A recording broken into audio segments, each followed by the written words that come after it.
I'm taking this off. That's fine.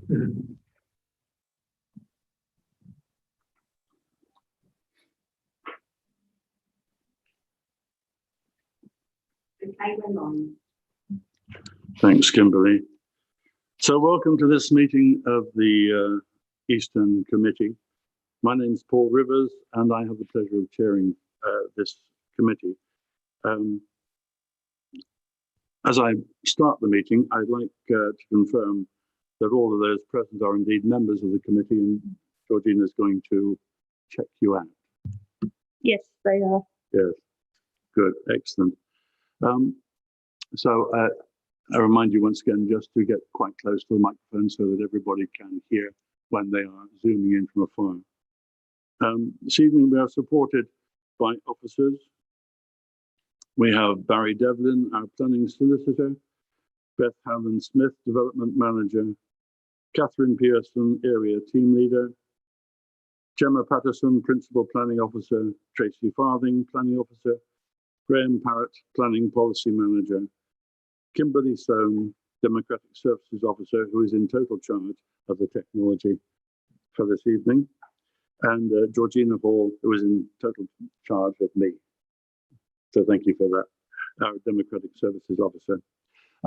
Remind you to keep your statements to 4 minutes or less.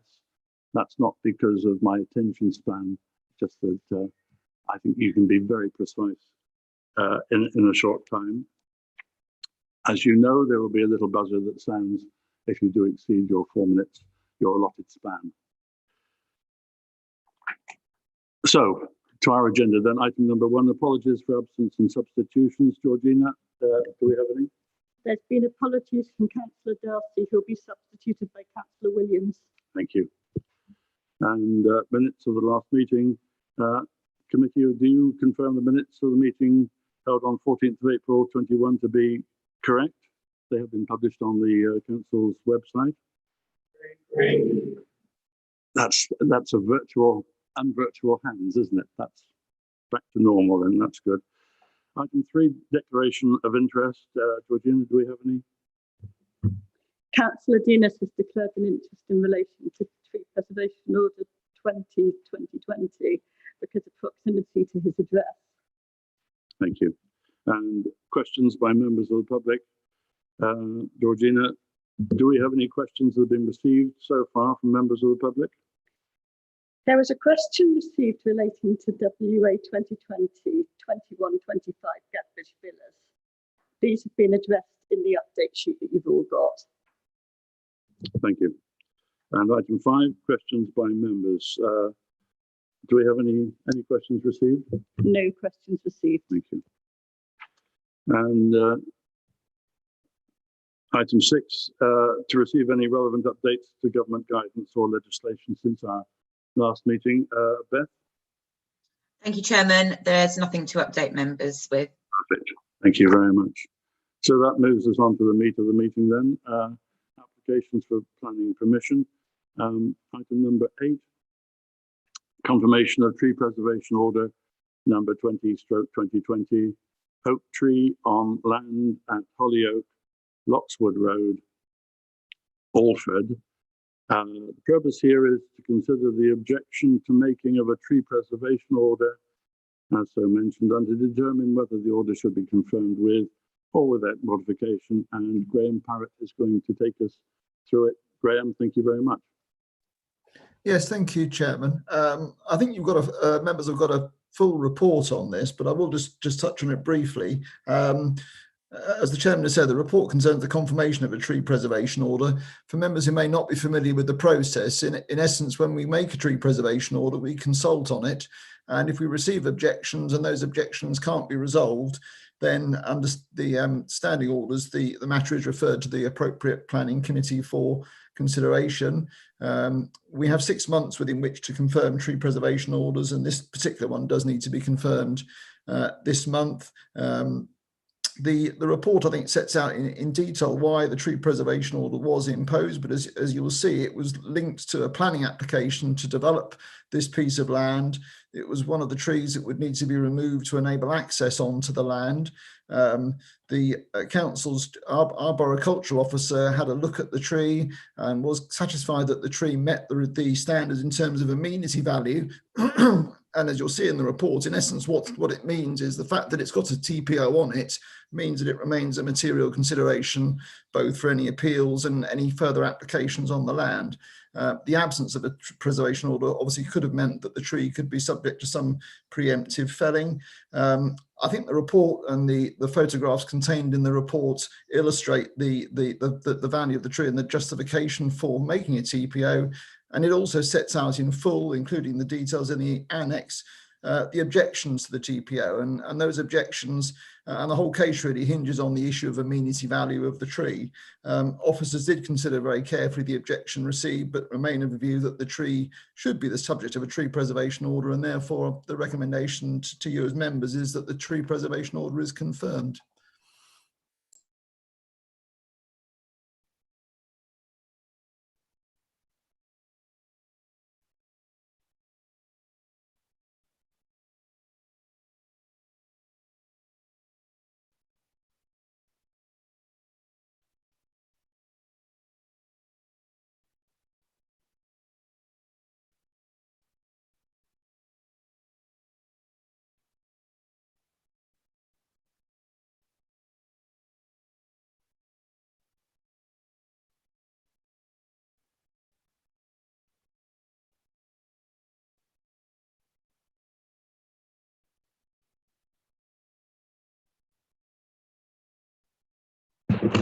The majority are in favour.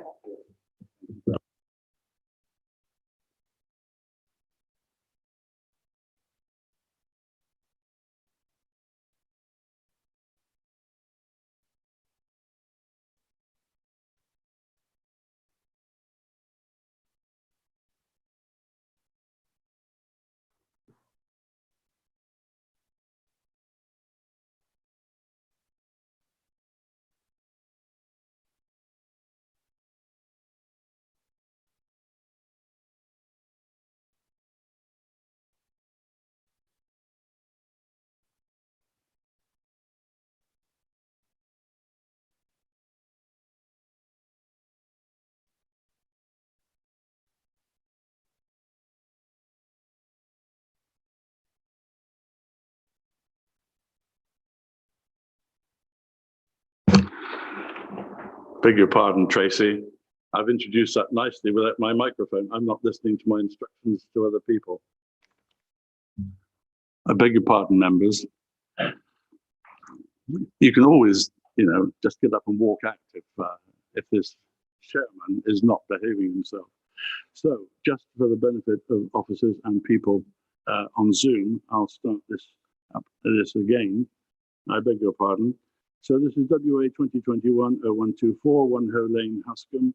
The proposal is the erection of extensions and alterations to existing dwellings to form 2 dwellings and associated works following demolition of existing garage and conservatory, as amended by plans received in March and further amended in April. Our officer tonight on this application is Tracy Farthing. I hope Tracy could hear me through that. Tracy.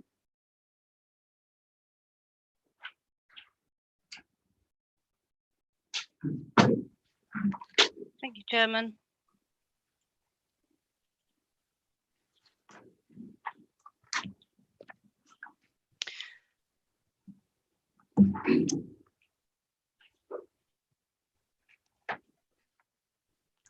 The application site is situated within the rural settlement of Huscombe on the western side of Hoe Lane, a minor residential road branching off of the western side of the street in Huscombe. At present, the application site hosts a 2-storey, 3-bedroom dwelling with parking to the front for 1 vehicle and amenity space to the front and the rear of the dwelling. The property is an end of terrace dwelling featuring a single-storey element, once a garage, but since converted. Permission is sought for a 2-storey extension following the demolition of the single-storey former garage to form a new 2-storey dwelling. Extensions to the rear would increase the ground floor area, whilst At roof level of what is the existing dwelling, a rear dormer would facilitate a third bedroom within the roof space. Officers consider the design to be in keeping with the character of the area, and the internal space and layout accords to national space standards.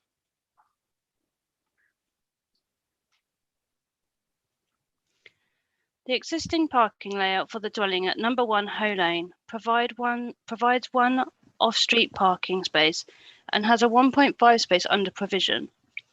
The proposed layout of this development provides 3 parking spaces for the two dwellings.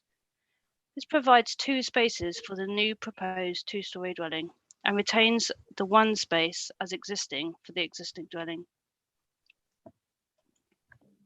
The site photographs show the existing dwelling from the front, side and the rear.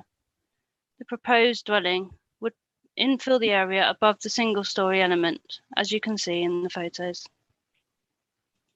The key matters for members to consider are greenbelt development within a settlement, visual amenity, residential amenity, and parking provision. Thank you, Chairman. Thanks, Tracy. We have some speakers, members on this. Sandra Holden, may I call on you first, please?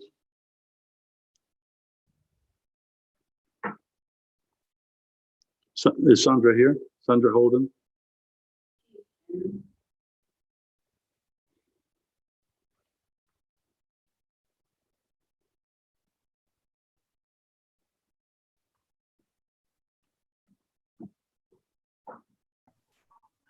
That's it. Have you got me now?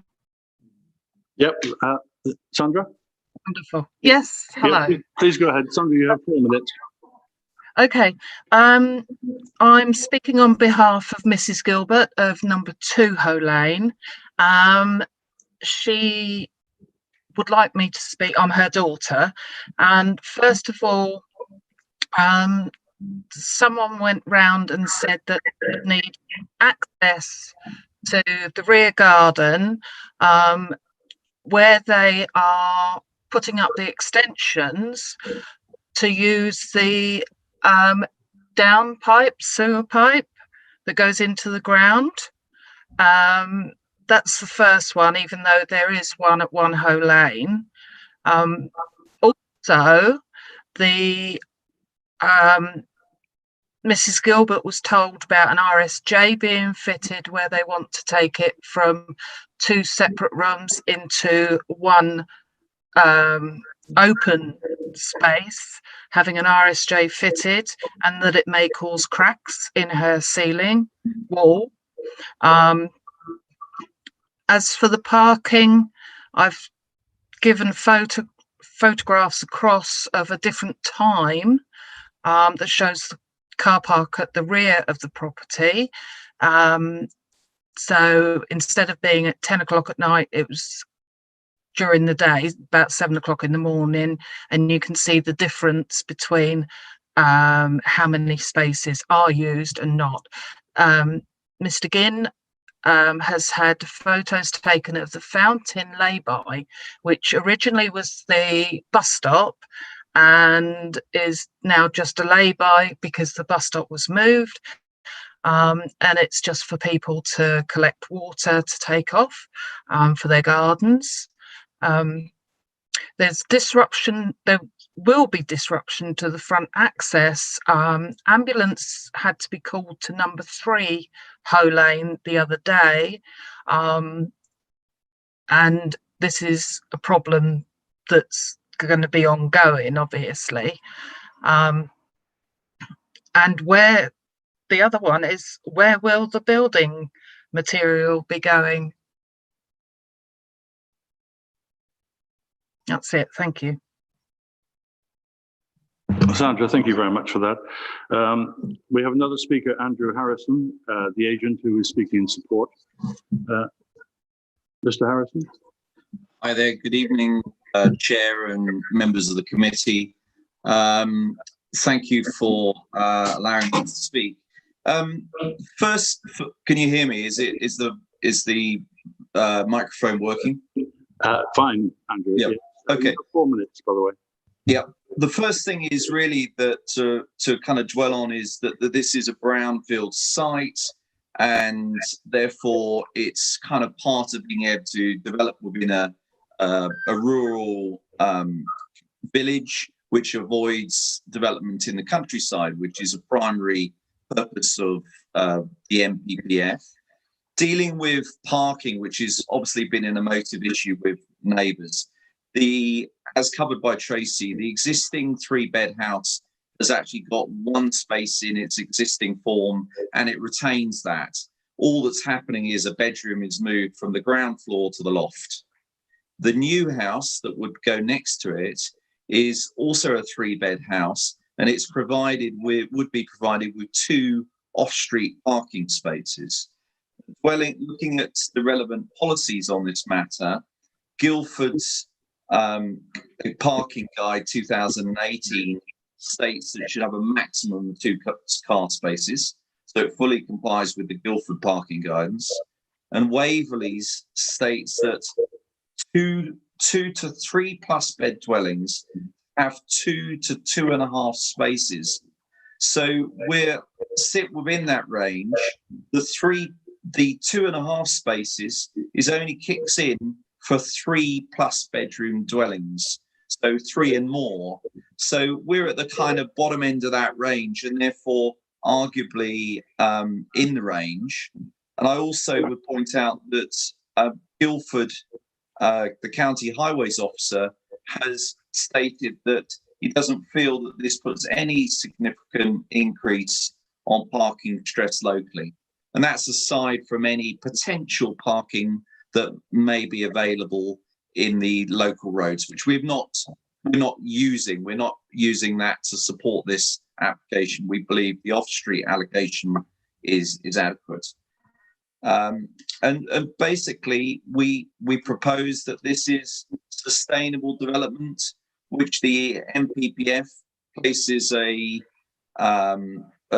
presumption in favour, and would kindly ask that you take that considerably, consider that in the absence of other outweighing factors.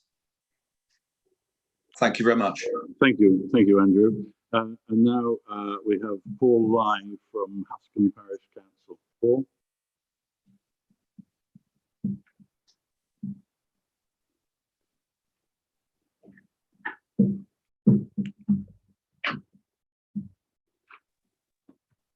Oh, well, I've managed to unmute it now. Good evening. Can you hear me? Good evening, Paul. Yes, we can hear you. Right. I'm speaking on behalf of Hascombe Parish Council that object to this planning application on 2 counts. First of all, the parking provision is not sufficient. You need a car if you live in Hascombe, and most households have 2 cars or more. There's a limited bus service, and there is no service on Sunday. There are no shops within walking distance, the nearest to Dunsfold or Godalming. Currently, there is a parking shortage in Hascombe, an issue in Hascombe. Few houses in the centre of the village have sufficient off-road parking. There are 2 public parking areas, the land by Weald Cottage and the car park off Hoe Lane. All other parking is on the roadside in Mare Lane, on the B2130 and by the village fountain. There are no spaces for visitors, services or deliveries. Last Sunday evening, both public parking areas were full, and I checked them. People are parking on the B2130, which is the fast straight road and is the main site for the Village Speed Watch initiative. Mare Lane always has cars parked on the roadside and on the verges. The verges have become badly damaged over the years and are unusable during wet periods. These 2 houses and the additional parking they will require will add to this problem. All the residents in the immediate vicinity have strongly objected to the application. That's the parking issue. The other is, which some people consider more important, is the contravention of a planning regulation. This is the regulation regarding the 45-degree rule for the obstruction of light on the living room window. The proposed extension at the back of the house contravenes this rule to a significant degree. So those are the two issues that we are objecting on. Okay, thank you very much. Thank you, Paul. And now, lastly, we have Councillor Richard Seaborn, who's ward councillor for Bramley and Busbridge and Hascombe. Richard? Thank you, Chairman. Can you hear me okay? Yep, fine. Excellent, good. I've got quite a lot written to say, but I think most of it has been said, so I'll curtail it. The two issues that concern me are the what appears to be a clear breach of the 45-degree rule. It's not considered in the officer report, so I don't know whether it's been looked at or not, but that in itself looks to be fairly straightforward and should constitute grounds for refusal. Moving on to parking, Hascombe's a delightful village, but it is remote from facilities. It's got a beautiful church and an excellent pub, but beyond matters relating to spiritual needs or the needs for spirits, residents have to travel to Cranley, Dunsfold, Milford and Godalming for shopping, doctors, dentists, schools and entertainment. As Paul has said, Hascombe is served by buses, but scarcely on a regular basis. So the bottom line is that the vast majority of Hascombe's residents have a normal life which requires the use of a car. So this being the case, it's important that those residents have somewhere to park their cars. As a ward councillor, I make every effort to attend Hascombe's parish council meetings whenever I can. And if I had to quote an issue that comes up regularly at council meetings, the lack of parking is pretty close to the top of the list. The road next to Hoe Lane is Mare Lane, and there I've been working for several years with the parish council, with Waverley as owner of council properties with no parking spaces, and with Surrey County Council to try and provide some additional basic parking provision, all without progress. So, as Paul pointed out, we have ruined verges caused by cars parked where they shouldn't be, and irate messages left under windscreen wipers of carelessly parked cars by upset neighbours. Unfortunately, Waverley has contributed to the problem by historically failing to provide parking spaces for quite a few properties in Mare Lane, and more recently by failing to include a small amount of public parking in the nearby development at Stream Cottages. Parish Council thought this had been agreed, but extra spaces did not materialise in the Section 106 agreement, thus resulting in the loss of pre-existing parking spaces to accommodate this development. We've heard under Waverley's parking guidelines that development should provide a total of 4.5 off-road parking spaces, and all we're being offered is 3. This shortfall expected to be accommodated through the use of the public parking spaces in the heavily used parking area at the back of the property, which is going to lead to tension and inconvenience both for the new occupants and their neighbours. The architects provided a study of parking use with a limited number of very dark photographs, some of which do undoubtedly show capacity in the parking space at the back of the property, but many of which show the stretch of road where Hoe Lane joins the main road through Hascombe, where safe parking just isn't possible. And residents have provided photographs, which I can confirm from my visits, are realistic and show the communal parking area almost full. So to me, seldom are planning decisions as straightforward as this. In terms of parking in Hascombe, you have the opportunity this evening to be part of the problem by agreeing with officers and approving the application, or part of the solution by turning it down. I would encourage you to do the latter. Thank you, Chairman. Thanks, Councillor Seaborn. Chair, would you allow me to say one thing? Not at this point. Thank you. So, officer's recommendation before us is that permission be granted subject to conditions 1 to 8 and informatives 1 to 6. Do I have any speakers on that? Councillor Cotton. I actually, rather than making a contribution at this stage, John, I wonder if I could just ask 2 questions of officers, which I think might help us. The first one is about the 45-degree guideline. I hadn't at all picked this up from my reading of the report, and I hadn't seen it identified in our papers as something that the parish council had raised as part of their objection. So I think it would be helpful to all the committee if we could ask officers to clarify that and to comment on it. The second question I would like to ask, because I think it's also some relevance to this. The only issue I'd really picked up was about the parking, and that's what most people seem to be concerned about. But there is a reference at the bottom, towards the bottom of page 38, which says that many representations were received prior to amendments to the plans to increase the available parking on the site from 1 space to 3. And I don't quite get a feel for how far, you know, what we're being told is a deluge of these complaints, because they certainly weren't identified, obviously. But when I listen to Hascom, I mean, I'm assuming that their objection is based on that amended proposal, but we don't know. And I think it will be helpful again if officers could provide some clarification. Thank you, Jim. Thank you. Okay, Tracy, can you shed some light on this, please? Hi there. Yes, thank you, Chairman.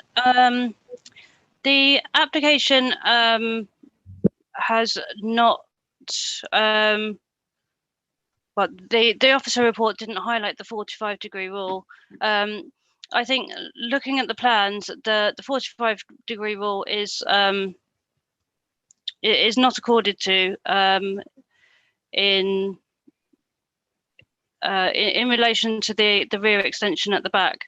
However, I think if I was if I was to write a paragraph on the 45-degree rule, I think that I would be putting in there that you know, a single-story rear extension on the back of the property would fall within the parameters of permitted development, and so some weight would be given to that.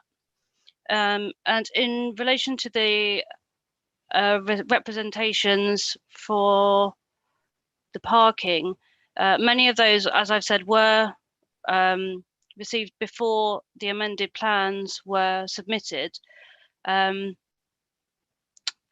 so I think they were based initially on the fact that there was even less parking proposed. Okay, thank you, Tracy. Tracy, question from me. 45-degree rule, is it a rule or a guideline? It's used as a guideline. Thank you. Councillor Cotter, do you want to come back on that? Right. Okay, any other speakers? Councillor Wilson. When I looked at this, I thought, first of all, the actual building was viable. It doesn't seem to do any harm. And when I look at the fact that if we turn this down, we're losing 2 parking spaces and a home for somebody. Now, sorry again doesn't help us, because they've said that it's not quite right, but it's not bad. They haven't actually told us we're not meeting what we should. So I'm kind of minded to go with the proposal and the officers' thing on those guidelines. I know Hascom is a horrible place to park.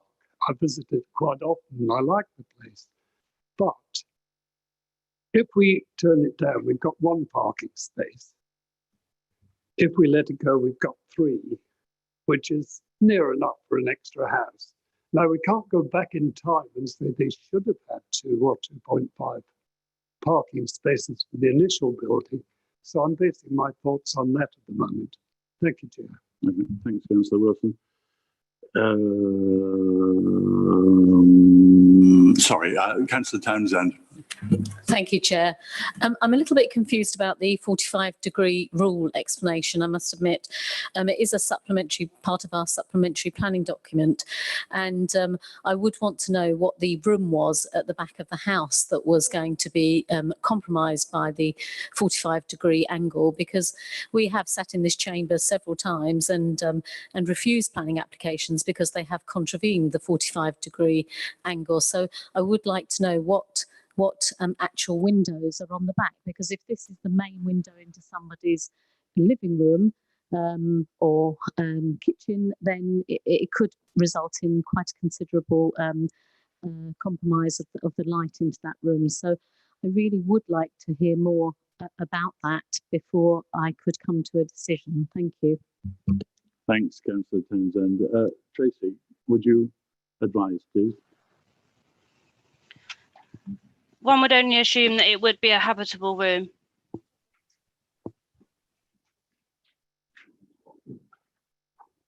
Councillor Townsend, any? No, thank you. That's sufficient for me. Thank you. Thank you. Councillor Denis, Kevin. Thank you, Chair. I have to admit, I'm not overly convinced by the response about the 45-degree angle and the impact and everything else. So that does concern me that we could be voting on something which is totally inappropriate. So that's the first thing. So that gives me huge concern. And just going back to the parking issue, when you read page 37 and it talks about what the two properties are likely to have as occupants, the first one is up to 5 people and the second one is up to 4.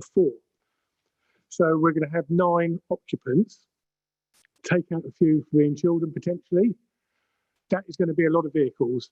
I mean, shamefully, I can tell from my own experience, you know, how many cars when we had children living at home that were at the property. So out of that 9, 3 is not going to be sufficient. I'm sorry. And I'm really not convinced. I don't know whether, if we're not satisfied with the answer, whether we defer it until we have absolute clarity on that 45-degree. And if that would help, I would be happy to propose that, but I'll wait for my other colleagues to speak first, Chair. Councillor Denis, do you want Tracy to comment at this point, or do you want me to move on to our next speaker? I think she's answered, and I think from was the answer didn't fill me with confidence, but I'll wait to see what other colleagues feel at that point. Councillor Gray. Thank you, Chairman. Like my colleague, Councillor Denis, I'm very concerned about the comments that we've received on the 45-degree rule. It is something this planning committee has spent a lot of time on, and it is a very emotive subject. And we've got a planning officer who doesn't know the impact on the room. It's possibly it is a habitable room. We do wish our planning officers to address this issue. I think, like Councillor Townsend, it's an important part of our planning system, and it should be. And I would certainly support Councillor Denis if he wish to defer right on that matter. Coming on to parking, let's be clear from my point of view. I hear a real problem expressed by the parish council on parking. That is parking right on the basis of the amended plans, not just the previous plans. I think we've got a situation where currently they say there's only one parking opportunity, but there is the ability to perhaps to extend that with the land that's there. Once they basically alter this, we're going to end up with a situation where we're talking about 3 against a minimum of 4 and potentially more. I don't think we can go down there, but basically it's only providing 75% of what we recommend. So I'm finding it difficult at the moment to see my way to supporting the officer's comments. And as I said, if Councillor Denis wished to defer, then I would certainly second that. Thank you. Thank you, Councillor Gray. Do I have any more speakers on the motion? Councillor Goodridge. Thank you, Chairman. I too am concerned about this 45-degree rule because I can't really see where it's meant to apply. The one thing we haven't got is a block plan of what is being proposed, so that I'm assuming that the what we're building is going to obscure the number 2 back living room.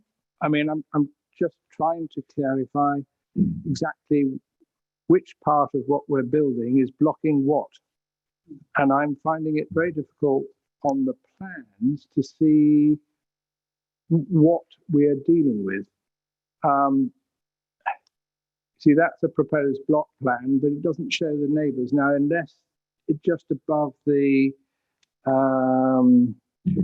star there is the back wall, presumably, but we don't know where the window is there. We haven't got enough detail of the place next door.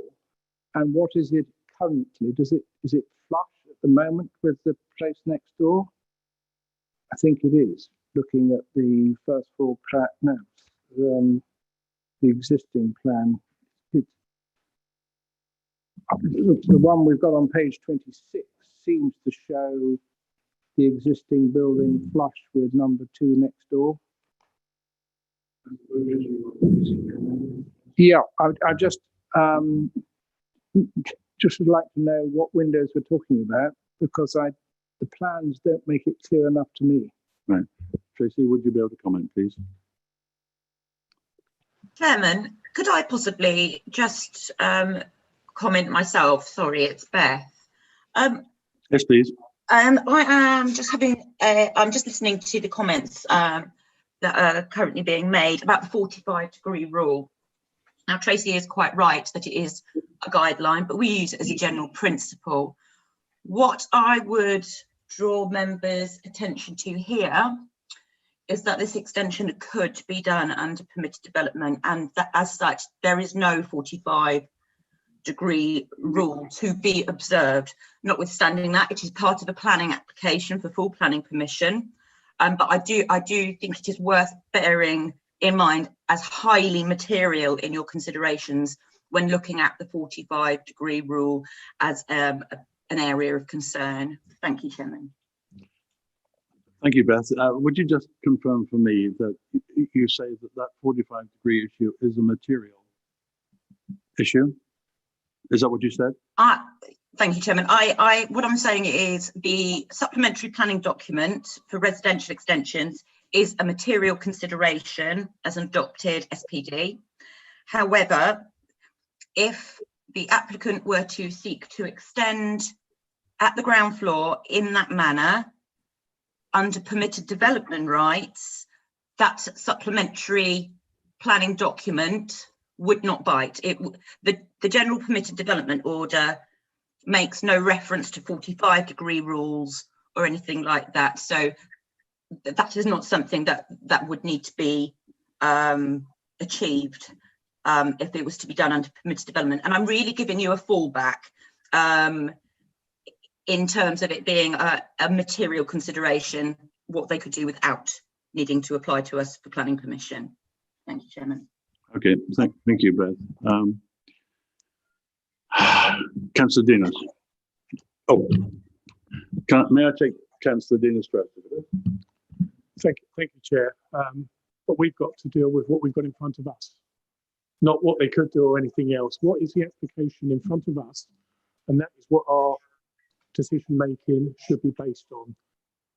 Not what other routes are available, what is in front of us. And I go back to my point, it is unclear.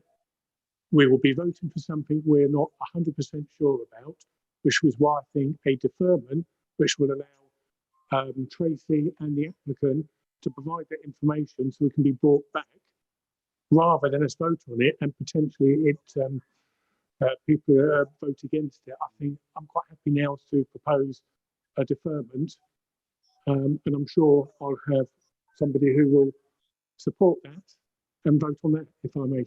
Okay, Councillor Dinas, I'll take that as a change.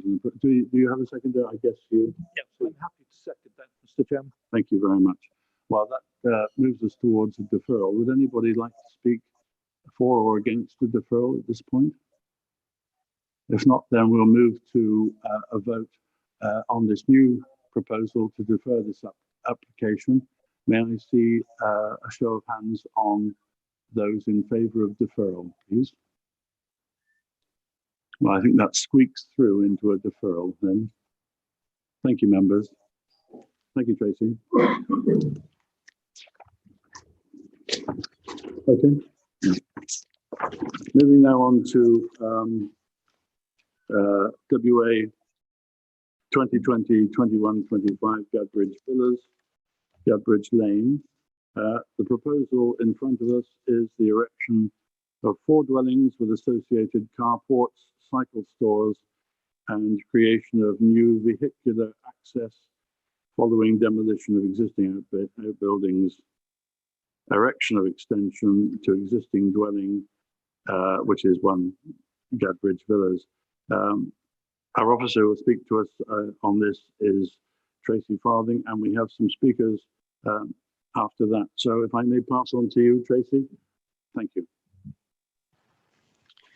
Thank you, Chairman. I'd like to provide one verbal update for this application, and that is that condition 17 should be omitted from any approval as it is not relevant to the scheme. The public footpath is not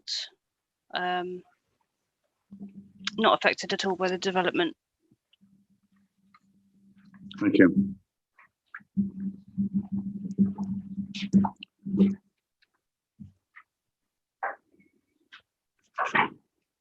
The application before you, as the Chairman has said, is for the erection of 4 dwellings with associated landscaping, parking and access, following the demolition of existing outbuildings and extensions to number 1 Gadbridge Villas.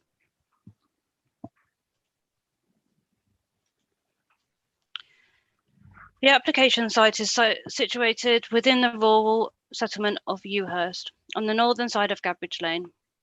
The site includes the whole plot, including the road frontage, associated with 1 Gadbridge Villas, and land to the rear of 3 other properties. 1 Gadbridge Villas is a semi-detached dwelling fronting Gadbridge Lane, from which access to off-street parking is available. An outbuilding is situated on the eastern side, and this is set back from the road and the dwelling itself. Beyond number 1 Gadbridge Villas to the north, the majority of the site is laid to lawn, with a hedge dissecting the centre of the site on a north-south axis. There are a number of trees within the site, mainly towards the rear boundary or the northern boundary, and many of these are covered by tree protection orders. An oak tree on the western boundary is also protected by a TPO. The site is higher to the north and lower to the south. The proposal seeks permission for the erection of 4 dwellings on the application site and for alterations to 1 Gadbridge Villas in the way of a single-storey rear extension and a reduction to the size of the 2-storey projection, which would facilitate the vehicular access to the proposed dwellings from Gadbridge Lane. The 4 dwellings would be sited on the land to the north of the rear gardens of 1 and 2 Gadbridge Villas, Corridon and Laurel House. They would each have 2 stories. The 4 dwellings would be 3-bedroomed and provide 2 parking spaces for each dwelling, with 3 of the dwellings featuring a carport. In addition to private amenity space to the rear of each property, front and side gardens are proposed. The landscaping proposal seeks to protect and retain trees on site. An area of woodland to the northern boundary is proposed to be retained as such, and additional trees are included within the development, in addition to soft landscaping to the front amenity areas of the dwellings and the access road. The proposed dwellings are traditional in design, featuring pitched roofs and typical fenestrations as shown on these slides. Each dwelling would exceed the minimum requirement as set out in the National Space Standards. This application follows 2 previous applications, both refused by the council. Both of these schemes featured a larger application site, which included an additional parcel of land to the west beyond the public footpath behind Garden Close. Both applications were for the erection of 5 dwellings. There were very few differences between the 2 applications, and therefore within my report I focused on the earlier 2019 application, which was subsequently dismissed as appeal. The council's reasons for refusal for both schemes were the same. They are included in my report, but to summarise, in reason 1, it was considered that the scheme represented an overdevelopment of the site, harmed residential amenity, and also did not protect trees of amenity value and was detrimental to the character of the area. Reasons 2 and 3 relate solely to trees.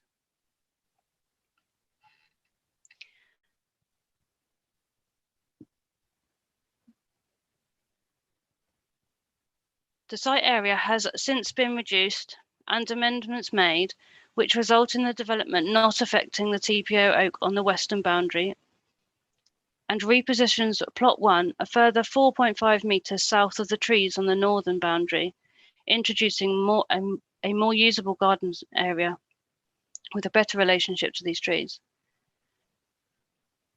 The reduction in the size of the application site and the omission of the former plot 3 also removes the issue in relation to neighbour amenity from reason for refusal number 1. It's therefore considered that the key issues relate to whether the current proposal represents an overdevelopment of the site and is in keeping with the character of the area. More minor amendments, such as the repositioning of dwellings, the reduction in hard standing and alterations to the access road, seek to cumulatively address the issues raised within the planning inspector's decision of the dismissed appeal. Members will have seen representations of visualizations of these within the officer's report. In terms of the character of the area, the surroundings of the application site are quite varied in terms of density and the prevailing pattern of development, with some properties featuring large plots and others, such as the properties of Larkfield, shown in the top right-hand corner of this map, having much smaller plots. This slide also shows a similar layout of dwellings on a site in close proximity, Hunter's Rest, for which the reserve matters has recently been approved. There are 2 dwellings proposed in this site to replace 1 single dwelling.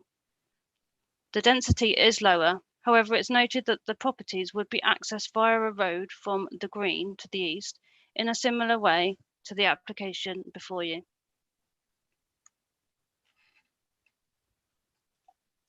The following 2 slides contain photographs of the site, with this side focusing on the internal aspects of the application site itself.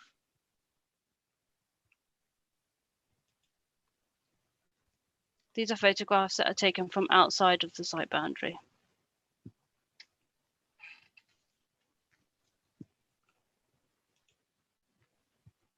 The key matter for consideration is visual amenity, the impact upon the character, impact upon trees, residential amenity and highway safety. Thank you, Chairman. Tracy, thank you very much. Members, do I have, we have some speakers, thank you. We have the first speaker, Mr. Mead, Gary Mead. Yes, can you hear me, Chair? Yeah, fine. Okay. Good evening. Thank you for permitting me the opportunity to present the case for refusal of this latest planning application at this location on behalf of many of the residents of Ewhurst. I simply plan, by the way, to read out a statement which has been prepared in consultation with many of the residents of Gabbridge Lane and the Lilyfields Chase area, but I have some good news. Instead of a 4-minute rant from a NIMBY neighbour opposing planning applications, I'm going to mainly focus on prior case officers and inspectors on appeals, comments and views on our behalf. I would like to add just one thing, by the way, prior to this, which is Tracy mentioned that there are 4 houses to be put on 3 existing house plots and gardens. That's incorrect. It's actually 2 houses that the 4 are being situated on. The latest recommendation is now for permission to be granted to the above planning application. The case officer has dismissed all the previous history of applications and the prior case officer refusals, and on appeal, the prior planning inspectorate upholding their reasons for refusal as, and I quote, not to be considered pertinent to the determination of this case. No reasons were given by the case officer for this sudden change in position and why all previous reasons were invalidated.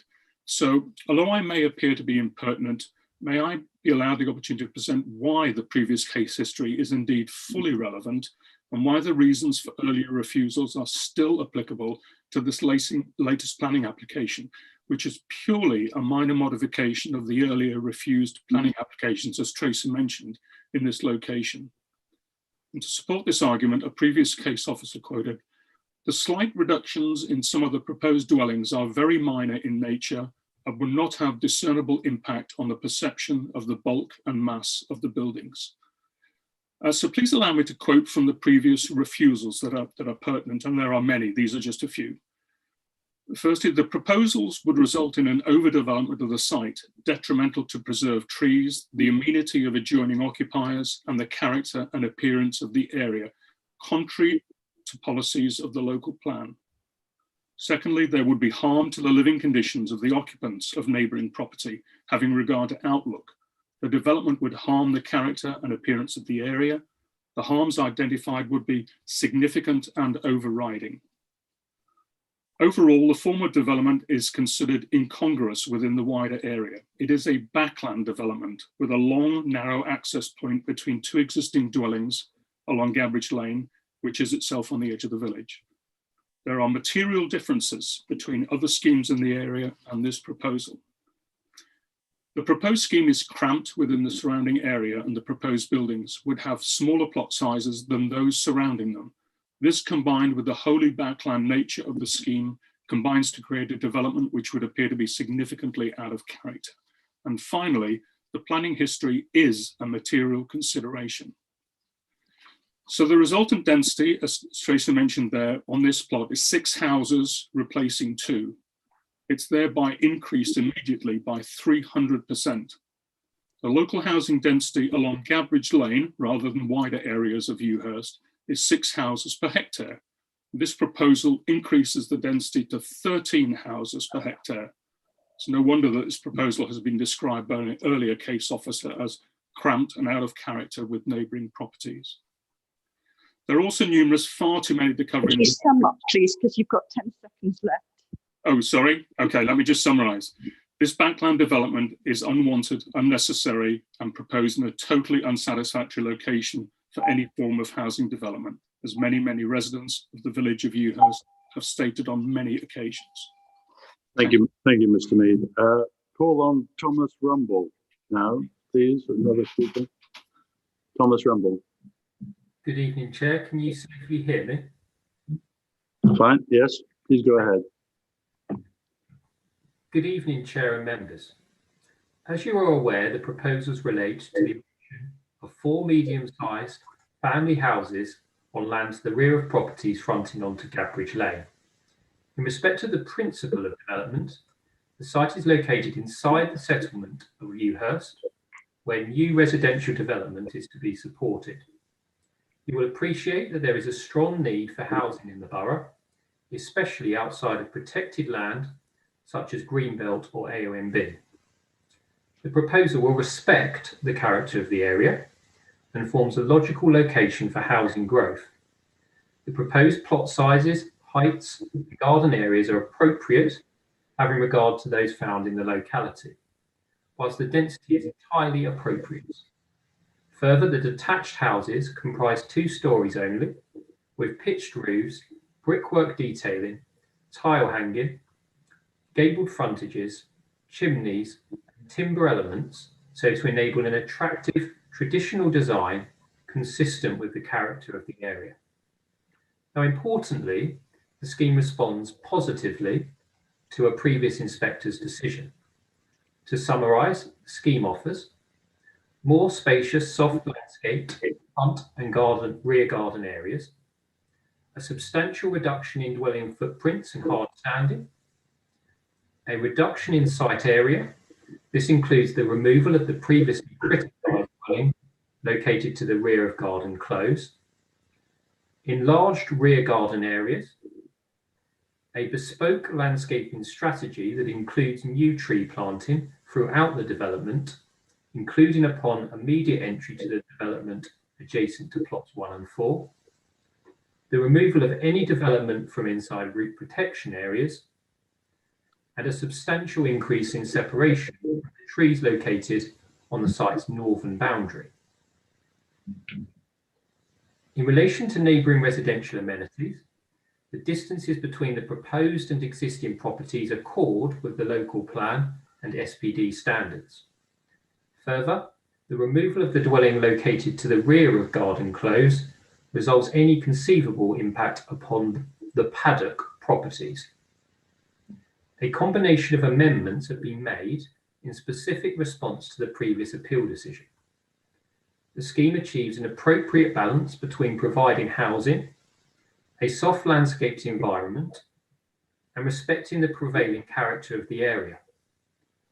This thorough and considered response results in your planning officer's clear recommendation for approval.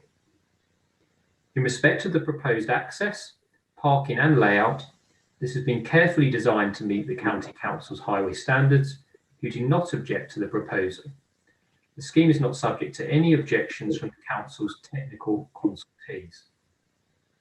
To conclude, the application represents one that will respect the character and appearance of the area, whilst releasing 4 new houses to the local market for family use in an appropriate settlement location. It comprehensively responds. You have 30 seconds. Thank you. Just coming to a close. To say that the scheme comprehensively responds to the previous appeal decision, and that results in the clear recommendation for approval made by your planning officer. Thank you for your time. Thank you, Mr. Rumble. And now our third speaker, Joanna Cadman, who's clerk to Ewhurst Parish Council. Joanna. Thank you, Chairman. As you said, I represent the opinions of Ewhurst and Ellands Green Parish Council.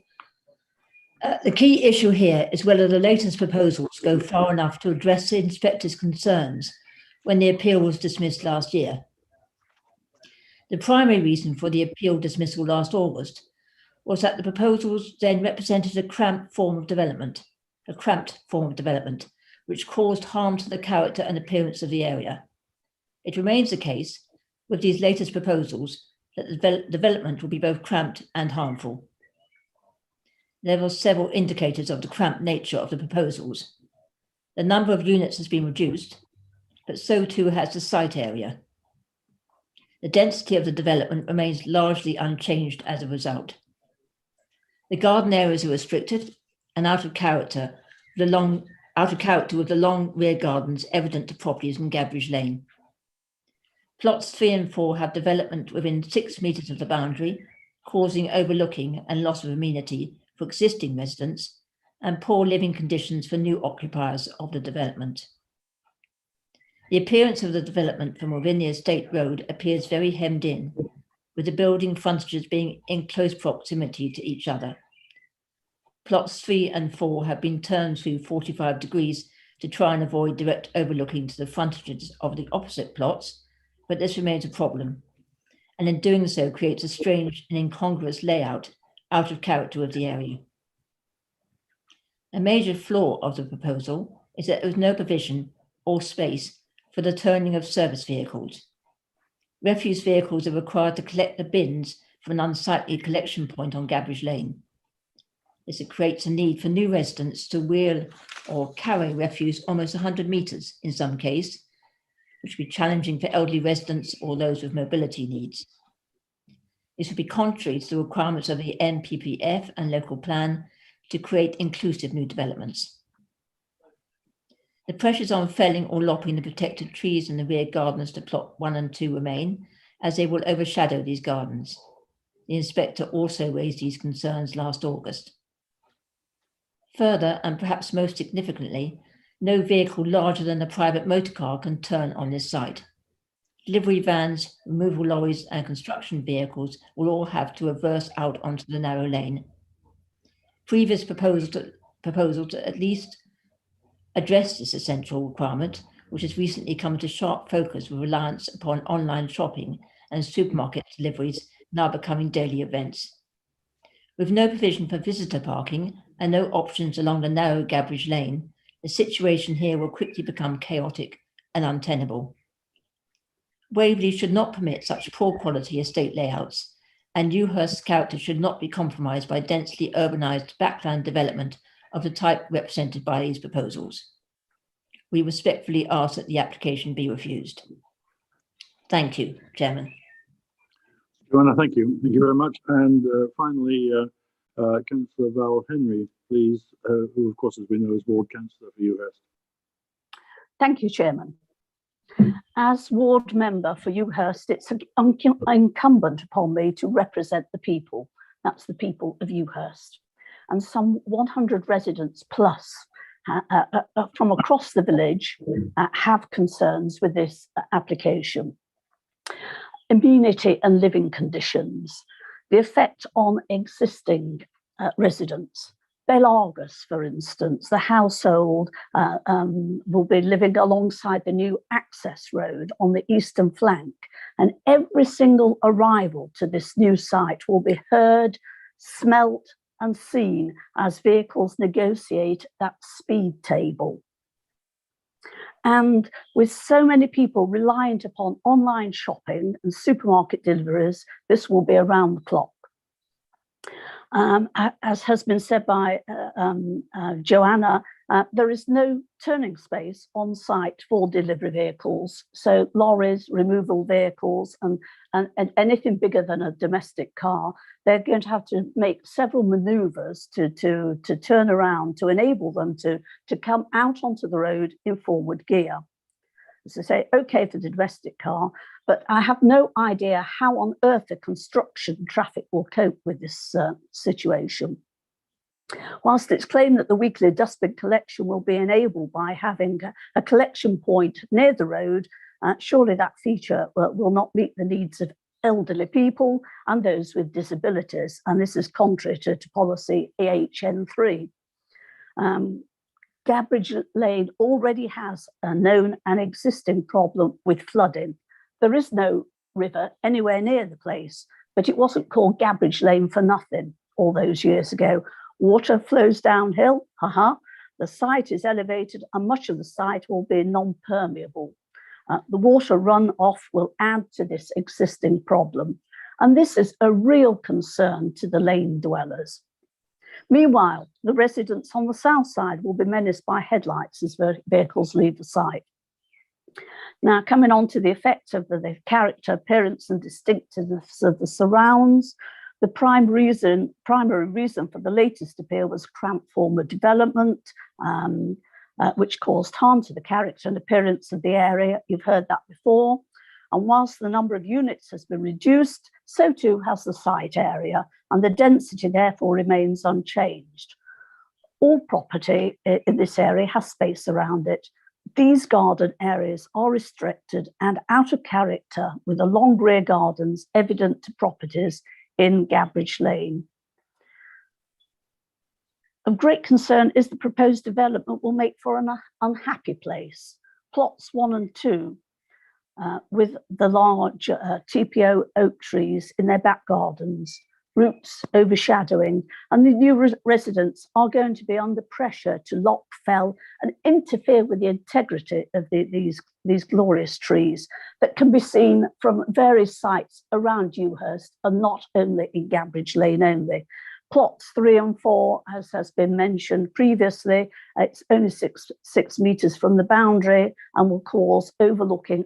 30 seconds, please. Thank you.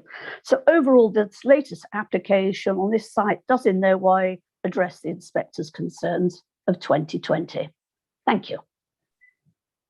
Thanks, Councillor Henry. So, members, the officer's recommendation in front of us is that permission be granted subject to conditions and formalities. Do I have any speakers to that motion? Councillor Townsend. Thank you. I'd just like to ask a few things. One of the things I'm looking at the application in the papers was the drawings seem to imply, if you look at page 10 of our update sheet, they all seem to imply that Gabbridge Lane has got sort of a pavement along it, almost an area of highway on the side of Gabbridge Lane, and all of the particular documents that seem to be attached to this show that area. Now, I know that we went on a very useful site visit, and I think that we all saw that there was not much highway left in order to produce the sight lines that are necessary. Now, I'm not saying this is insurmountable, but there is no mention of the removal of the hedge outside 1 Gabbridge Villas, and it would be impossible to have those sight lines with the hedge that is there. The telegraph pole itself is in the middle of the hedge, which would indicate perhaps the area under highway control. And at the moment, the sight lines cannot be maintained, and most of the houses along there, unwittingly, and in many areas in Country Lane, so there's no pavements, have encroached on the highway area along the side of the pavement. So I have a concern that we haven't addressed that at all, and that it has obviously been done on a desktop study by Highways, which is often done, and the actual hedge that is in situ hasn't been taken into account. So that's one concern that I have on there. Obviously, if the hedgerow would be removed, then it would impact on the visual on the street scene there. I'm not at all keen on the speed table. I think it should be removed because the sound of those, it's something that I've spoken to Highways on a number of occasions about, and the thump as cars go over it, unfortunately, does create a resounding noise around.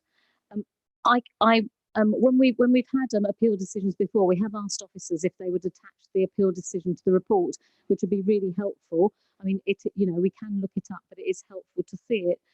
And I can't see how the cramped nature of development has been addressed and how the character of the area is no longer affected.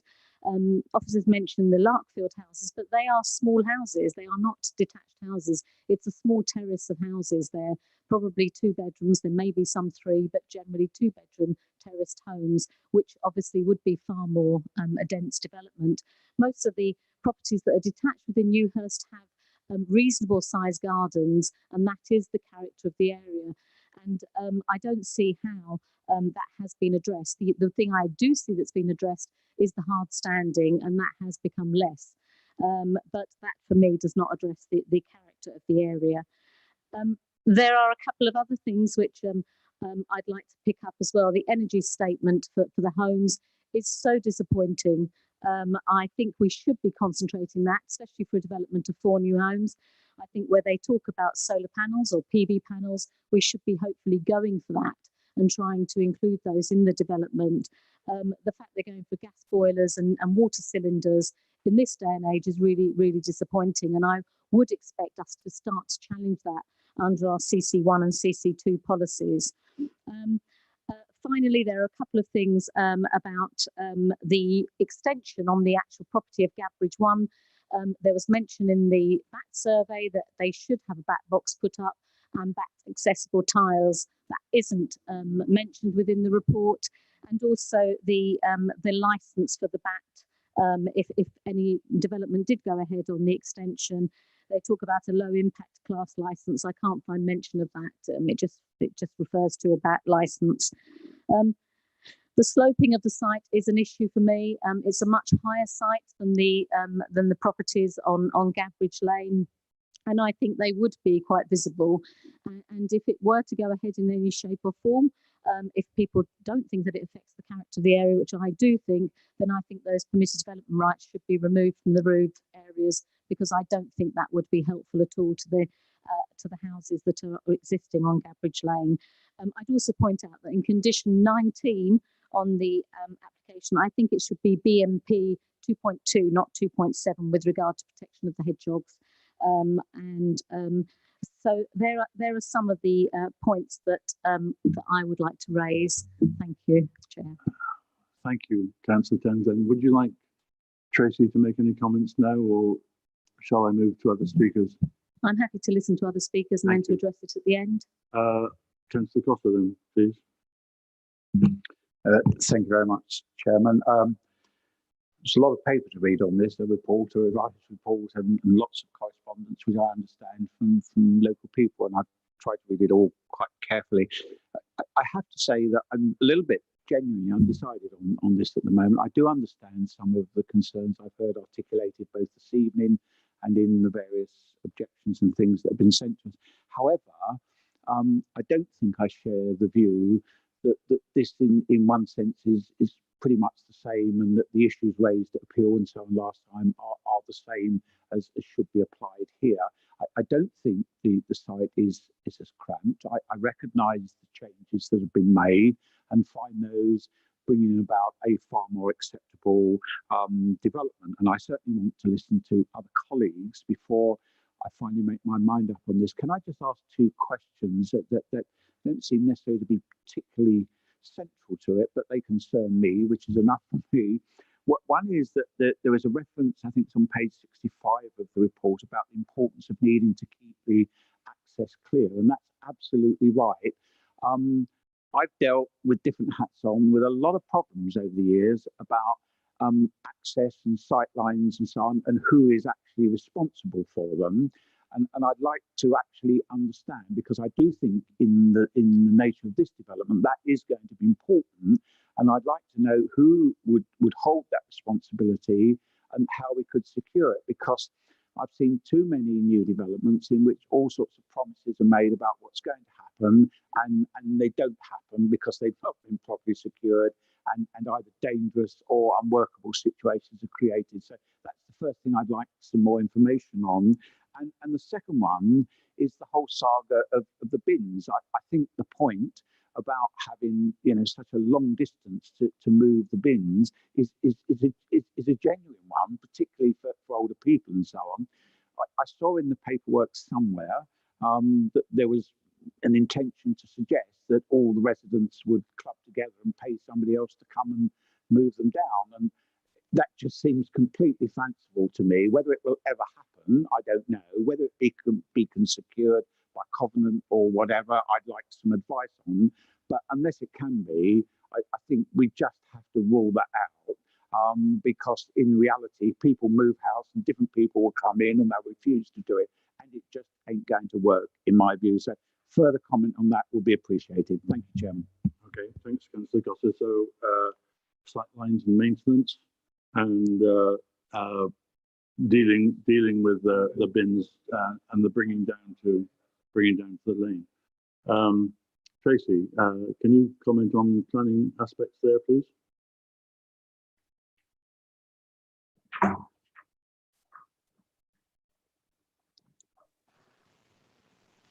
Thank you, Chairman. In terms of the bins, each dwelling is provided with an adequately sized storage area in the residential curtilage to keep the bins, and so it would therefore fall for once a week the bins needing to be transferred to the roadside location at Gabbridge Lane. It's considered that new owners would be aware of this requirement, and there isn't any specific policy that dictates how far people can and can't take their bins. And in terms of the sight lines, I believe that would fall within the highways remit. Okay, Tracy, thank you very much. Councillor Goodridge. Thank you, Chairman. I found the site visit very helpful, put it in context, and I think the principle of some development, backland admittedly, is something which I find acceptable, a form of backland development, particularly those that are going on in the east, which is already happening. And it therefore comes down to density and whether we're trying to pile too much development into the site. And I think that's where the site visit was helpful, because it did show the extent of the trees on the northern boundary. And if the original agenda papers on page 61, particularly with the colouring, yes, the fifth house disappears, the one behind Garden Close, and therefore in the same area between the to the east of the footpath, you've got 4 dwellings, and we've still got 4 dwellings. Then on the positive side, of course, we don't have the tarmac drive going into the fifth house, so that's part of the garden. We did have a query as to why the properties to the north, the two plots on the north, within the curtilage have got a white area which isn't designated as garden. I would just quite like to know why the colouring of the red doesn't go right up to the boundary of the site. And the positive side is that the oak tree that we saw, which was a magnificent specimen, which seems to be pushing over the fencing of the footpath, that tree doesn't get affected in any way, which it was on the previous occasion. And these houses have been brought forward on plots 1 and 2 and on the northern side. And it shows they've got big gardens, but a lot of it, as has been mentioned, is under the trees. I think it's a very balancing act as to whether this is now acceptable or whether it's still unacceptable. But I'm open at the moment. But there are, I mean, the situation on the bins and various things are going to be relevant, I think, as to the practicality of using this site for 4 houses. So I'm undecided at the moment. It's a pretty knife-edge decision, so far as I'm concerned. It could well be acceptable, but I have still worries. But I'd be grateful as to the colouring, if that could be explained. I did mention it to the officers on the site visit. Thanks, Councillor Goodridge. Tracy, could you help Councillor Goodridge with the colouring? Yes, Chairman. Councillor Goodridge, the colouring of the plans, which are shown on page 61, with the white area to the rear of plots 1 and 2. I indicated this in my written update. The agent confirmed that these areas, and when we were on site, for the benefit of members that couldn't attend the site meeting, there is an area to the rear of the garden of Laurel House and also 1 Gabbage Lane, which doesn't seem to fall within the residential curtilage of either property, despite being within the ownership. And the agent has confirmed that they wish for this area to remain as woodland and not necessarily to be considered to be integrated into part of the residential curtilage. So the area is proposed to remain as is. Okay, thanks, Tracy. Now I have Councillor Gray and Councillor Denis that you indicated. Now, who shall I take? Let's go alphabetical. Would that be all right? On surnames, Councillor Denis. That's very kind of you, Chair. One of the first things I did when I read the papers was look at the reason why this has been brought into committee, because I think it's really important, because you have local ward members who know the area intimately and will understand the issues. And when you read the summary, there were 3 points that are raised. I won't go through them, but actually I think they are really well put points, and I think you could actually add to some of that about the bulk, the size, overbearing, its actual layout, etc. I wonder if Trace would be kind enough to put up that there was a slide where you had the 2 previous plans and the current one all together on one slide. Tracy? On your presentation.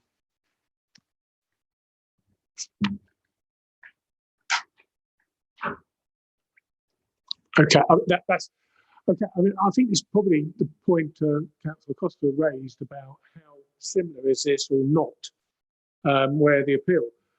So if you look at the one on the left-hand side, which is 1730, and if you split that into 5, and then you look at the current one, you probably have taken off about 1/5 of the area of those houses.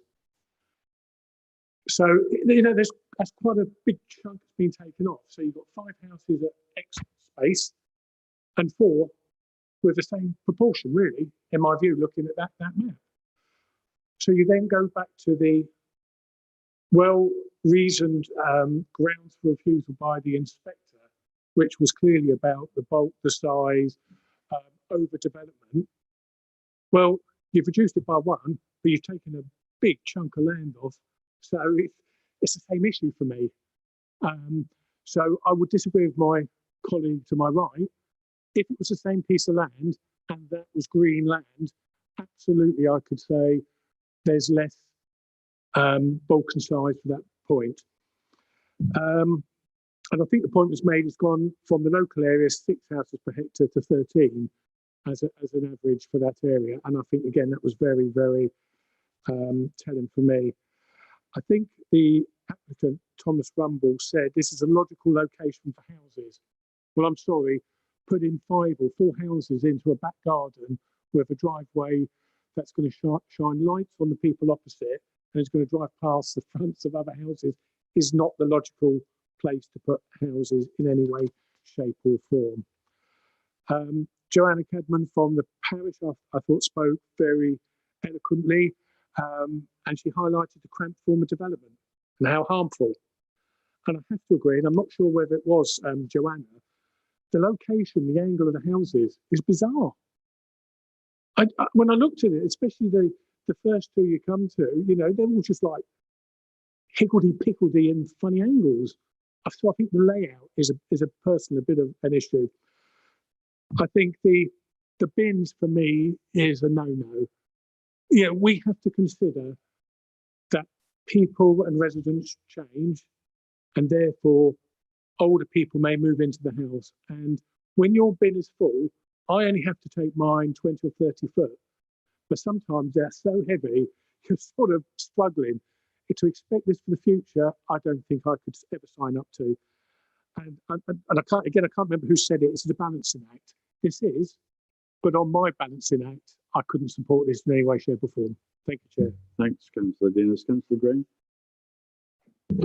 Thank you, Mr. Chairman. I think that I suffer with some of my colleagues that backland development it's always quite difficult, and we've seen it elsewhere in Ewhurst, where we've basically lost, I think, on appeal.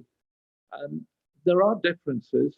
I mean, I agree with Councillor Dinas reading across the different plans. They have reduced the area. The density is still very high. But the thing that worries me is the lack of ability to access those houses, whether they be from a refuge vehicle, whether they be from certain deliveries. There is going to be activity in and out of there. And I think this is what makes this slightly different to other backland developments. I'm very concerned about that. We talk about older people coming in here. Well, Waverley ends up with the responsibility. I mean, nobody at the moment has requests for the refuge collectors to travel up and to move bins because the residents are infirm and they can't. And I can see that happening here. I can see that being a problem. And you've got a refuge truck stuck in the entranceway whilst somebody goes and collects 1 bin. And if you collect 1, why aren't you collecting 4? I just don't see this as a practical solution. I understand backlands are quite marginal, and if all other things were equal, then I'm probably minded to agree this, but I don't feel it is. I feel this is not a suitable backland development. It is overdevelopment. It is higgledy-piggledy, and I think this is one that I would seriously have doubts about supporting. Thank you. Thank you, Councillor Gray. Of course, logic and planning don't always go hand in hand. Councillor Hegan. I'm concerned that it's foreseeable that future residents won't actually bother to remove their bins back to their nicely designated spots. I would perhaps be tempted to just take my small bag of rubbish down to the highway every time I went out, rather than wheel my bin backwards and forwards. Is there anything that can be done to prevent that? Sorry, Councillor. Like, I'd like Tracy to address that. Tracy, would you? Sorry, for me, Councillor Hegan, would you just clarify? You're saying that you would I take foresee a situation in which residents don't even bother to take their bins 60 metres to their house, and where it's collected at the highway, I would leave it there all week and take my rubbish down with me as I was going out. Yeah. Can that be prevented? Well, from a planning point of view, Tracy, what would you say? I'm not entirely sure how to answer that. I don't think that we could prevent individuals from doing that. Each house has been provided with adequate storage for the bins that are required. I suppose that would be a very, very individual approach to take, I think, personally, but I don't see how we would be able to stop people from doing that. I guess the point is whether or not it's a material planning issue. Could I suggest that if the foreseeability must make it a potential impact on residential amenity and street scene, because I feel it's foreseeable, but that would be, I agree very much with a lot of the other comments on it still being overdevelopment. I think that any space that hasn't space for bins to manoeuvre, fire engines to manoeuvre, delivery vans to manoeuvre, is almost by definition too cramped and overdeveloped. Thanks, Councillor Hegan. Councillor Gale, thanks, Hegan. Yeah, thank you, Chairman. I too went on the site visit, which was really quite useful. There are a number of things that have already been said. I think this is still cramped. As Councillor Dean has said, you've chopped off one house, but you've chopped off that land. So the rest of it is still developed in exactly the same way as the appeal was dismissed on. The lane is very narrow outside, and I fear that you're going to have problems turning in and out of this actual development. The roadside bin store is actually a designated area where they're supposed to bring the bins to for them to be emptied, because the grass verges along there, I can't see that they would really facilitate that type of thing happening. They're just going to be dumped on the side of the road, which actually could narrow the road space for people to come through. The speed table is going to be very noisy. It's situated right next to the two houses at the entrance. And I think the sightlines, as Councillor Townsend said, haven't really been addressed in this at all. The other thing that concerns me is the little white area, which we all keep going back to, that's not garden. It's an area of woodland, but who will be responsible for that area of woodland if it doesn't actually come within the curtilage of either of those properties? So that's a concern to me, because some of those trees are TPO'd, so they should be cared for and looked after. Thank you. Thanks, Councillor Gale. I have one further speaker, Councillor Reid. And Councillor Ellis. Hang on, Councillor. I'm just going to say that, and I'll just stop talking, I think. Sorry, George. I'm just suggesting that, or reminding you that if you're moving towards refusal, I will be looking for another proposal. So bear with me, Councillor Reid. I'd just like to address the issue of the bins initially. The lane I live in has a very narrow end, and we have the narrow Biffa dustbin lorry that goes. It's very narrow and easily would get up this drive. So that's that. I'm sort of on the fence at the moment with this planning application. And contrary to what Councillor Dinas has said, it's not one garden, it's the back of quite a few gardens, 4 actually. Now I know you having been a parish councillor there, and there's an awful lot of backland development, whether it's good, whether it's houses, whether it's bungalows. There's an awful lot of it in Newhurst. We all know Cherry Tree Drive is one example. I'm not worried about the trees. I was a little bit concerned about the access vision and vistas, but that and the telegraph pole, that has been addressed. What else was it? I don't think there's any overlooking because the only window that's overlooking is going to be glazed with obscure glazing. I don't think the buildings themselves are out of character.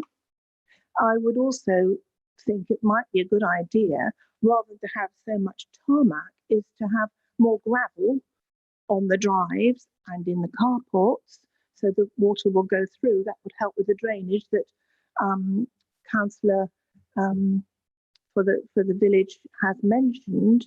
And I think that's more or less what I wanted to say. Thank you very much. Thanks, Councillor Reid. So I have two speakers, Councillor Ellis.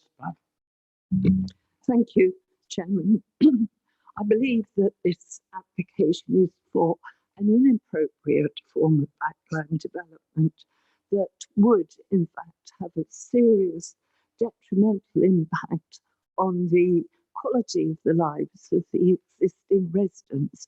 And I do think they have a right to be for us to be concerned about them.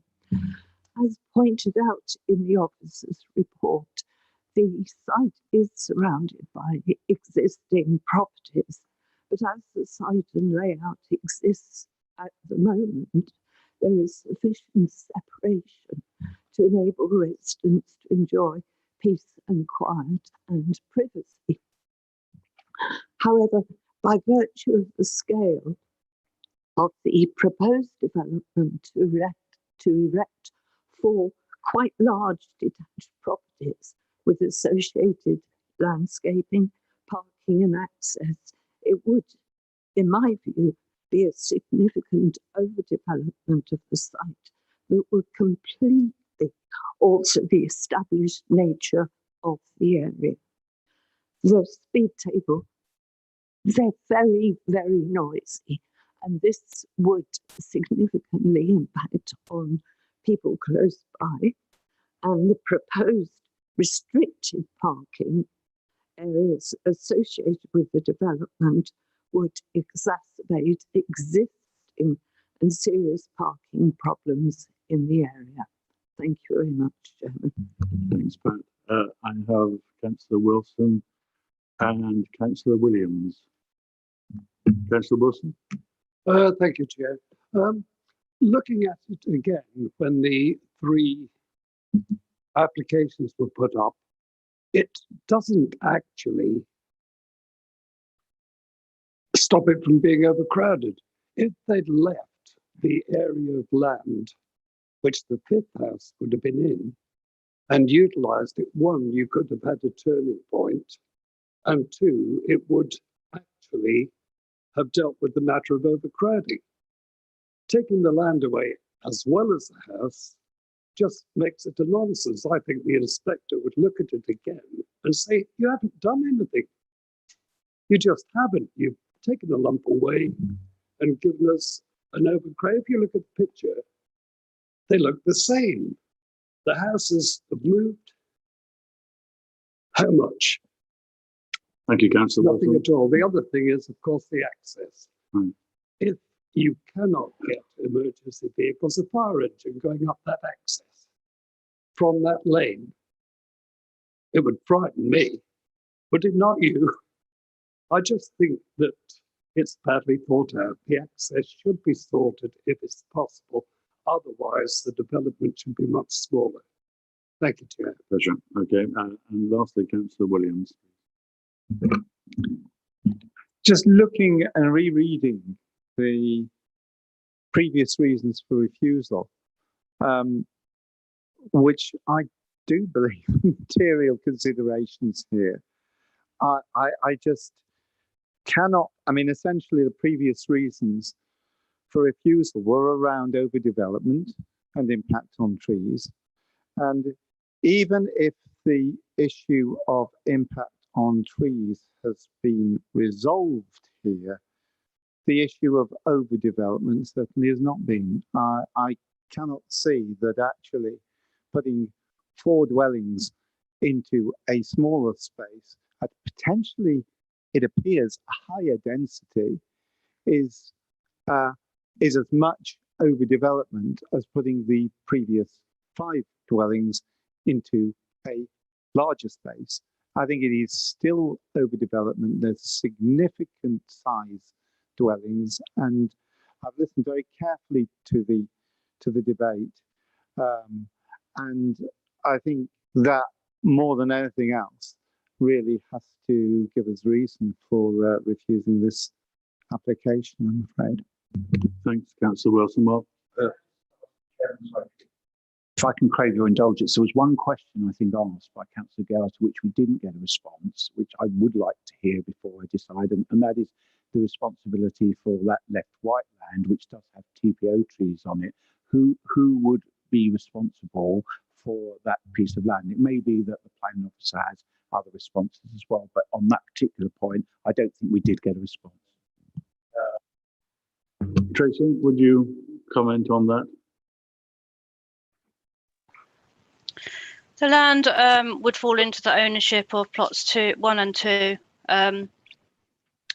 So it would be within their ownership and maintained by them. It could well be incorporated into the residential curtilage. Okay, all right. Thanks, Tracy. Now, members, we have officer's recommendation before us, which is that the permission be granted. I'd like to take that to a vote. May I see a show of hands of those in favour of granting this application? And as they say, don't all move at once. Right, so I would suggest that that recommendation has. Okay. May I see those who are against that recommendation? Thank you. Thank you. And do we have any abstentions? Thank you. So that recommendation is lost. May I have an alternative recommendation, please? Councillor Denis. Thank you. Obviously, my recommendation is that we refuse. I'm sure I'll have a seconder, and then I'll try and give some grounds. Happy to second, Chairman. Right. Councillor Denis, would you like to suggest the reasons for? Yeah, and if people go to page 57, the first reason, I think that is a very valid point. So the proposals would result in overdevelopment of the site. I think we agreed that the trees probably weren't the issue, and the amenity of adjoining occupiers and the character and appearance of the area. And then it gives the policy numbers. I won't go through them because one might relate to trees, so I'd be wrong. So we could add the words the bulk size and overbearing appearance into that, and layout, because I think the layout is exceptionally poor. I wonder, and we can get advice from our colleagues about the bins, that if that's about the amenity and space and the fact you've got to take the bins to the end, whether that could be actually woven into either that or a separate objection. And Councillor Townsend, I think, raised policy CC1, which I'm happy if you want to give a bit more details. I'd like some advice on that. I mean, I definitely agree with everything Councillor Denis has said, and especially to do with the character of the area, which I think should be emphasised. But policies CC1 and CC2 in our local plan part 1 talk about having renewable energy. They talk about having energy efficient housing. And to be honest, when we're looking at this and we've got somebody putting in a boiler, it's not even a combi boiler, and a hot water cylinder tank. And they even mentioned that it is suitable for solar, but obviously we haven't gone down that route. But I would like to use those policies. I think it's time that we use those policies, especially having announced a climate emergency, to start looking at these houses and making sure that we do try and get as much efficiency as possible. So I would like to be able to quote from those policies. Otherwise, there's no point in us having those policies. Thanks, Councillor Townsend. Before we move, sorry, Councillor Ellis. Could I just add in that it doesn't meet Waverley's parking standards? We have standards set down for 3-bedroom houses, even though 3 of these are more or less 4-bedroom houses, but we have standards of 2.5 spaces per unit, and we've only got two per unit. And I think that sort of exemplifies the fact that it's a cramped layout. But I'd just like to put that in because we have these standards, and we should make sure that developers stick to them.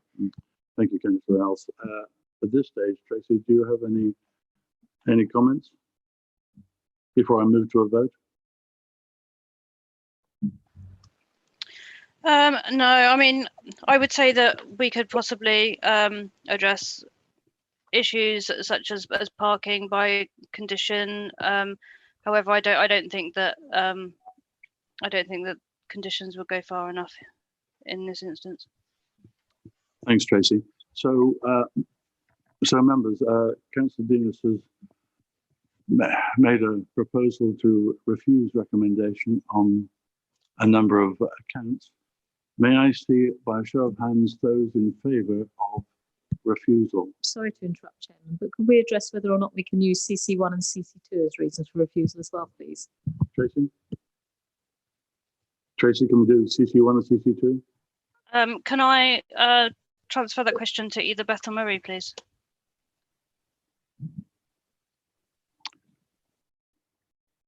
Are you okay, Councillor Townsend?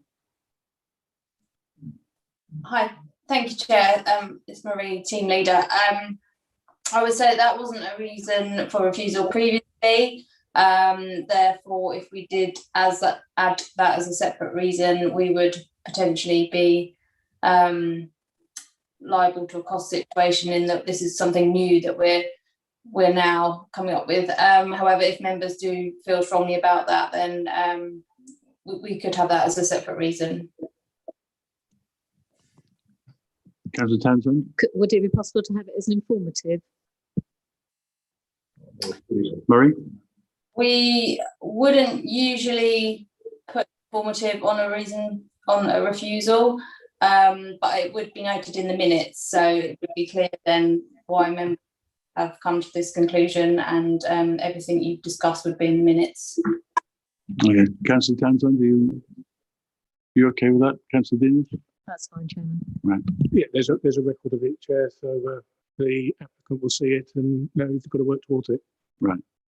So, members, may I see by a show of hands those in favour of Councillor Denis's proposal to refuse permission? And those against? And any abstentions? Thank you. So it's carried. Yeah, thank you. So moving then to number 10, Oakford Ridge Site C in Godalming. Our officer is Gemma Patterson. Gemma, please. Thank you, Chair, and good evening, members. Hopefully you can all hear me. So the application before you is for the approval of reserve matters following the outline approval of the erection of 30 dwellings at Oakford Ridge. So the application site outlined here in red measures 0.95 hectares and is located within the wider estate of Oakford Ridge and would form part of the wider wider Oakford Ridge regeneration scheme. Outline consent was granted on the site back in 2018 for the erection of 30 affordable dwellings with associated works. The matters determined under the outline consent were access, layout and scale, with appearance and landscape to be considered under the reserve matters. This current application is therefore seeks the reserve matters for the appearance, which is the aspect of a building or a place which affect the way it looks, including the exterior of the development, and for landscaping. Members will note that the access, layout and scale of the proposed development remains unchanged from that granted under the outline consent. The proposal also involves the discharge of a number of conditions from the outline consent relating to highways, environmental health, SUDs and biodiversity. The relevant consultees have been consulted on this application and all have confirmed that the relevant conditions can be discharged. Although matters of appearance were reserved under the outline consent, the indicative elevation plans of the proposed house types and the apartment building were also part of the outline in order for officers to assess the scale of the proposed development, and these are them. Oops, and here is the indicative apartment building shown in the outline. So under this current application, looking at the appearance of the proposed built form, there are 3 house types proposed, which are not too dissimilar from the indicative appearance of those allowed under the outline consent. So just to go back to give you an idea, this was the indicative house type, and this is one of the proposed house types.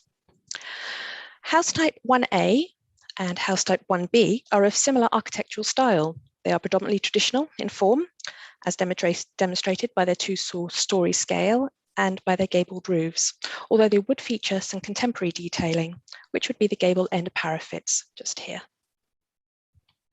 House type 1A and 1B would be distinguished by their differing palettes of materials. Just flick through the 2 there. A theme which remains consistent throughout the development and serves to break up the uniformity of the architectural replication. Furthermore, the addition of a variety of front doors in bold colours would also provide visual interest to the street scene, whilst providing a unique character to the development, which would serve to identify it within the community. The third house type, 2A, is again of a similar architectural style to house type 1A and 1B, although this units have a single-story side extension.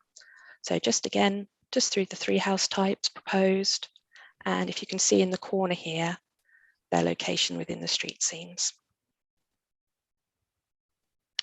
The proposed apartment building, again, is similar to the indicative elevations granted under the outline consent. It would be a 2-story block of apartments in a horseshoe layout with facing gables, which again reflects the architectural style and material palette of the proposed semi-detached units.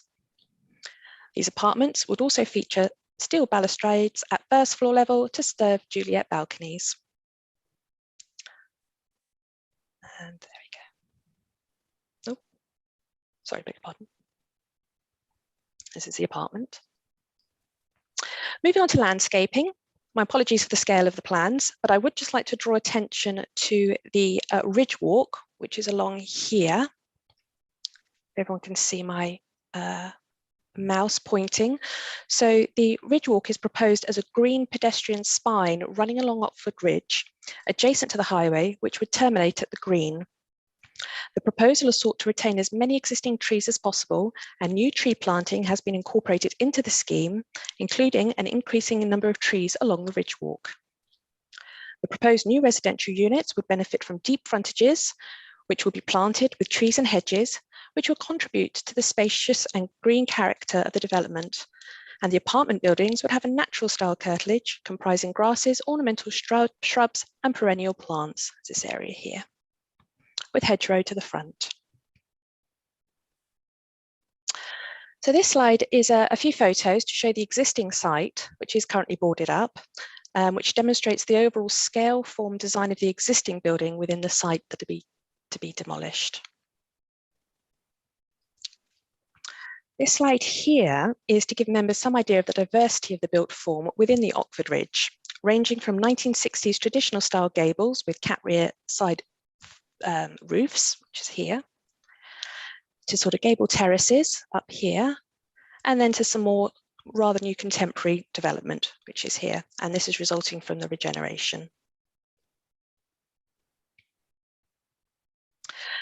Moving on now to the main matters of consideration, members being asked to exercise their judgment in respect to the design of the proposed built form and its overall impact on the visual amenity of the area, given consideration to the diverse built environment of Oxford Ridge, which ranges from traditional to contemporary. Members are also being asked to consider landscape and tree impacts, but taking into consideration the council tree officer has been consulted on the reserve matters and is satisfied that the proposed tree planting within the ridge walk and within the rest of the site would thrive as a result of no dig permeable block paving proposed, and that a suitable tree protection plan will be afforded to those trees which have been retained on the site, both during construction and post-construction. Members are also being asked to consider the impact on residual amenity and giving consideration to the distances between the proposed development and the neighbouring properties in context with the character of the area and the use of obscure glazing conditions where necessary. In light of the above, officer's recommendation is that subject to conditions 1 to 11, as set out on pages 100 to 103 of the agenda papers, and informatives 1 to 8, as set out on pages 103 to 104 of the agenda papers, that permission is granted. Thank you, Chair. Thank you, Gemma. So officer's recommendation is that permission be granted. Do I have any speakers? In which case, I think we can move. Councillor Goodridge? Yes, I mean, I think the design of the buildings are acceptable. I mean, not inspiring, and particularly the flats. I wasn't on the committee, or at least I think it must have been Central that granted the outline, and we saw and they would have seen the proposed apartment.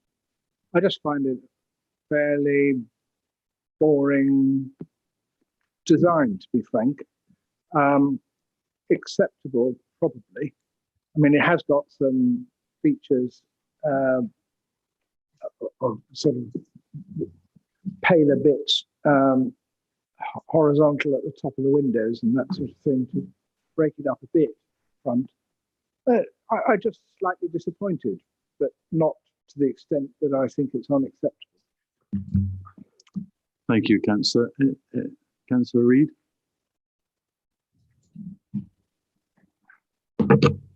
I would like to make a plea to officers, if it's possible. A lot of the plans we've seen tonight have had minute writing on them. I had to get a magnifying glass out, and I know I've got foresight, but you know, it is difficult. I couldn't on the Gadbridge Lane ones see the number of the plot areas. So just please make them a little bigger or more bold. The other thing I'd like to ask, if we could have a compass point pointing north on all the developmental diagrams, because you can then see, you know, will they get sun in their back gardens? Looking at this on page 83, for instance.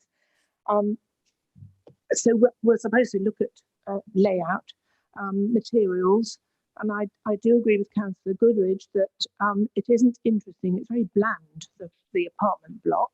But on the other hand, I know that we have to think about constraints. But if you live in an apartment block, it should be an attractive apartment block, whether you are a social renter or, you know, in the market houses.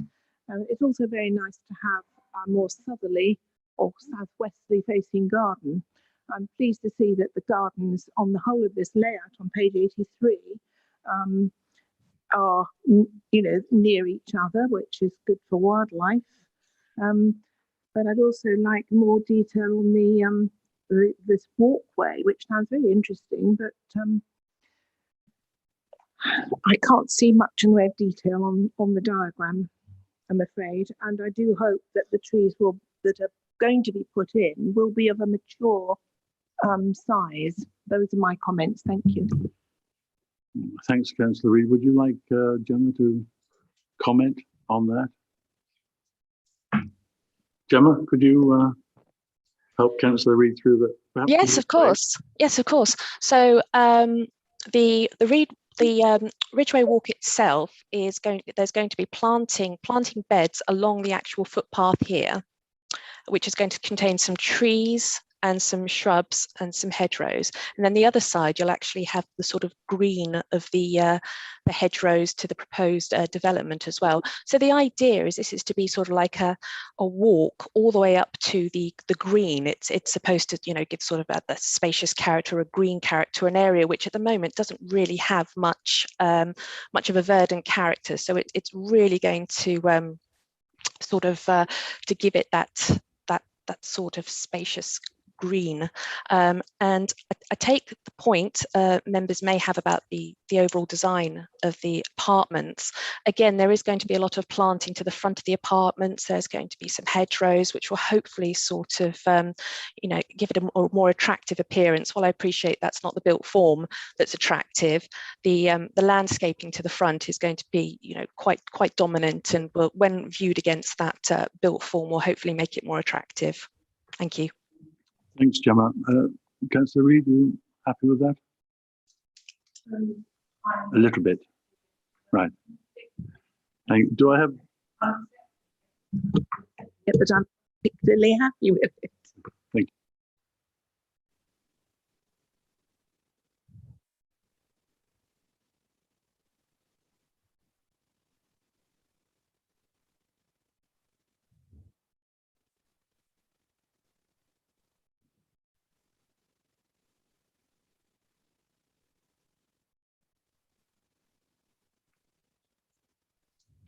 Carried.